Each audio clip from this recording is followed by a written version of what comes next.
Come è nata l'idea del libro?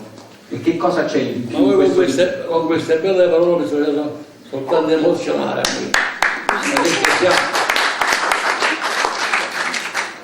A me fa piacere che forse in teatro questo pubblico capolisce non l'ha mai avuto. Invece è stata crescente. Sì, avete parlato di Mario Mera, però vi ringrazio perché la festa è mia, il libro state parlando di me, però di Luciano De Crescenza Campo, che nel mondo non si legge più abbiamo vissuto mangiando pane e Mario Mero praticamente.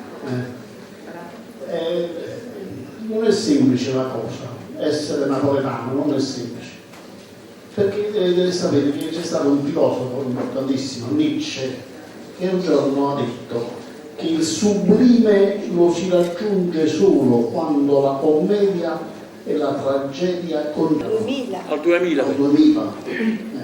Cioè sempre in zona Forcella, è vero, come fare? Zona Ferrovia Forcella. Quella zona là.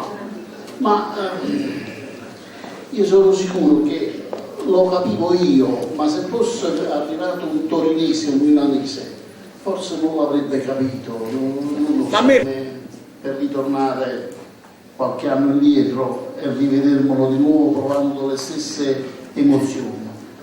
Beh, a Natale se stai a Napoli vieni al Cilea, ti faccio consueto. Ti faccio consueto e ti fate tutto lo spettacolo. Cilea, il teatro del... Nostro capo. Allora, a me ci sarebbe una cosa che mi piacerebbe sentire di nuovo cantata da Maria. Ma che sta come diva così a lei la turma di chic a ma ce n'è una che è eccezionale. È che la mamma sta fatalità. Da prima parte subito dice questo autore come ha voluto scrivere, che la che porti in giù 30 ore. Guarda questo primo attore, carina, si vogliagnere, dice attore lo pubblico che non sapeva, ma che rassomiglia a te. Ascolta fai tu. No,